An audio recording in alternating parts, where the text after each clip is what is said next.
Budget ಅಲ್ಲಿ ಕರ್ನಾಟಕದಲ್ಲಿ ಹಾಸನಲ್ಲಿ ಇಲ್ಲ ಎಲ್ಲಿದೆ ಇದೆಲ್ಲ ತೋರಿಸ್ತಾರೆ. ಅದಕ್ಕೆ ಪಟ್ಟಿ ಮಾಡ್ಕೊಂಡ್ ಬಂದೆ. ಹಾಸನ ಇಲ್ಲ ಅಂತ ಯಾರು ಏನೇ ಹೇಳ್ಬೋದು, ಜನ ಬುದ್ಧಿವಂತರು ಇದಾರಲ್ಲ.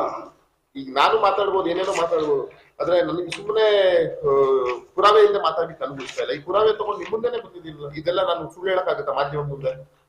ಈಗ ಸುಳ್ಳು ಹೇಳಿದ್ರೆ ನೀವು ಬಿಡ್ದಿರಲ್ಲ. ಎಲ್ಲಾ ಕರ್ನಾಟಕ ರಾಜ್ಯ ಅಂದ್ರೆ ಎಲ್ಲಾ ಜಿಲ್ಲೆಗಳು ನೋಡ್ಬೇಕು, ಎಲ್ಲಾ ಜಿಲ್ಲೆಗಳು ಸಮವಾಗಿ ತಗೊಬೇಕು.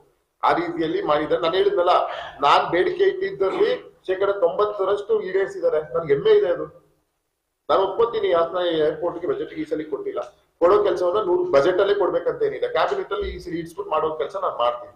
ಅದು ಬಿಟ್ರೆ ಬಜೆಟ್ ಅಲ್ಲಿ ನಾವು ಅನ್ಕೊಂಡಿದ್ದಷ್ಟು ಹೆಚ್ಚು ಕೊಟ್ಟಿದ್ದಾರೆ. ನಾವು ಆನೆ ಕಾರಿಡಾರ್ನ ಈ ಸಲ ಆಗಲ್ಲ ಅಂತಾನೆ ಅನ್ಕೊಂಡಿದ್ವಿ.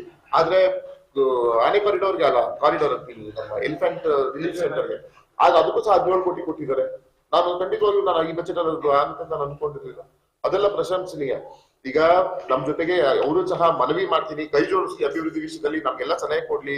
ಹಿರಿಯರು ಇದ್ದಾರೆ, ನಮ್ಗೆ ಸಲಹೆ ಕೊಟ್ಬಿಟ್ಟು ಹಿಂಗ ಎಲೆಕ್ಷನ್ ಟೈಮಲ್ಲಿ ನಾವೆಲ್ಲ ರಾಜಕೀಯ ಮಾಡೋಣ. ನಮ್ಮ ಪಕ್ಷ ಸಂಘಟನೆಗೆ ನಾವು ಮಾಡ್ಬೇಕು, ನಮ್ಮ ಅಸ್ತಿತ್ವಕ್ಕೆ ಮಾಡ್ಬೇಕು, ನಾವು ಮಾಡ್ತೀವಿ.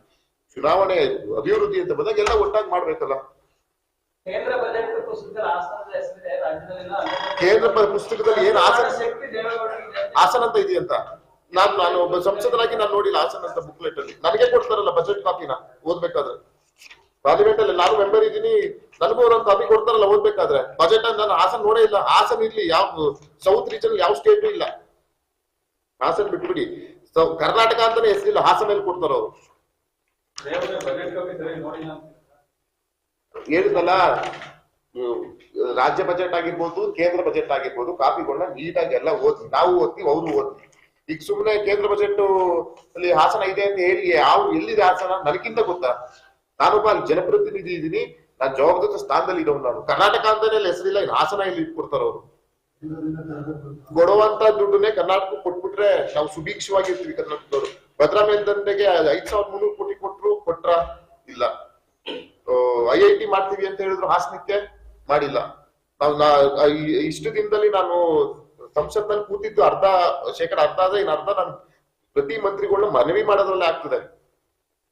ಈಗ ಫ್ಲೈಓವರ್ಗೆ ಸಂಬಂಧಪಟ್ಟಂತೆ ರಾಜ್ಯ ಸರ್ಕಾರದಿಂದ ಎಷ್ಟು ಸರ್ ಅಧಿಕೃತವಾಗಿ? ಈಗ ಫಸ್ಟ್ ಮಾಹಿತಿ ಕೊಡ್ತೀನಿ ನೋಡಿ.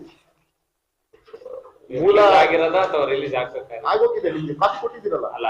ಈಗ ಮೂಲ ಇದ್ದಿದ್ದು 45 ಕೋಟಿ 99 ಲಕ್ಷ. ಅದರಲ್ಲಿ ಇಟ್ಸ್ ಶೇರ್ ಆಫ್ 50-50. ಅವಾಗ 27 ಕೋಟಿ 70 ಲಕ್ಷ ಮತ್ತೆ 18 ಕೋಟಿ 29 ಲಕ್ಷ ಸ್ಟೇಟ್ ಸೆಂಟ್ರಲ್ ಪೇರ್ ಮಾಡ್ಬೇಕು. HMRDC ಅಂದ್ರೆ ಮತ್ತೆ ಗವರ್ಮೆಂಟ್ ಆಫ್ ಕರ್ನಾಟಕ. ಅದು ಮತ್ತೆ ರಿವೈಸ್ಡ್ ಆಯ್ತು. ಯಾವಾಗ ಹೊಸ SR ಬಂದ್ಮೇಲೆ, ರೇಟ್ ರಿವೈಸ್ಡ್ ಆದ್ಮೇಲೆ ಟೋಟಲ್ 83 ಕೋಟಿ 72 ಲಕ್ಷ ಆಯ್ತು ಫ್ಲೈಓವರ್. ಅದರಲ್ಲಿ ಸುಮಾರು 21 ಕೋಟಿಯಷ್ಟು ನಾವು ಬೇರ್ ಮಾಡ್ಬೇಕಾಗ್ತದೆ. 27 ಕೋಟಿ ಪ್ಲಸ್ 21 ಕೋಟಿ, ಅಲ್ಲಿ ಎಷ್ಟಾಯ್ತು? 49 ಕೋಟಿ ನಾವು ಬೇರ್ ಮಾಡಿದೀವಿ, ಈಗ ಮಾಡಿದೀವಿ. ಕೇಂದ್ರ ಸರ್ಕಾರದ 37 ಪ್ಲಸ್ ಎಷ್ಟು ಅವರು ಬೇರ್ ಮಾಡ್ಬೇಕು. ಅಲ್ಲಲ್ಲ, ಅವರನ್ನು ಮಾಡ್ತಾರೆ, 100% ಮಾಡ್ತಾರೆ. ಅದ್ರಲ್ಲಿ ಯಾವುದೇ ರೀತಿ ಸಮಸ್ಯೆ ಇಲ್ಲ. ಸ್ಟೇಟ್ ಸೆಂಟ್ರಲ್ ಎರಡು ಒಟ್ಟಾಗಿ ಬೇರ್ ಮಾಡಿ ಕೆಲಸ ಸ್ಟಾರ್ಟ್ ಮಾಡುವಂತ ಕೆಲಸ ಇನ್ನು 15 ಒಂದು ತಿಂಗಳ ಒಳಗಡೆ ಕೆಲಸ ಸ್ಟಾರ್ಟ್ ಮಾಡ್ತೀವಿ. 100 15 ಮಾಡ್ತೀವಿ. ನಾನು ಅಧಿಕಾರಿಗಳು ಮೊನ್ನೆ ಮಾತಾಡಿದೀನಿ. ಅವರು ಸಹ ಓಲಿ ಎಲ್ಲ ಆದ್ಮೇಲೆ ಈ ಲೇಬರ್ಸ್ ಸೆಗ್ರಿಗೇಟ್ ಮಾಡ್ಕೊಳಕ್ ಹೇಳಿದ್ದಾರೆ. ಓಲಿ ಆದ್ಮೇಲೆ ಬರ್ತೀವಿ ಅಂತ ಹೇಳಿದ್ದಾರೆ. 100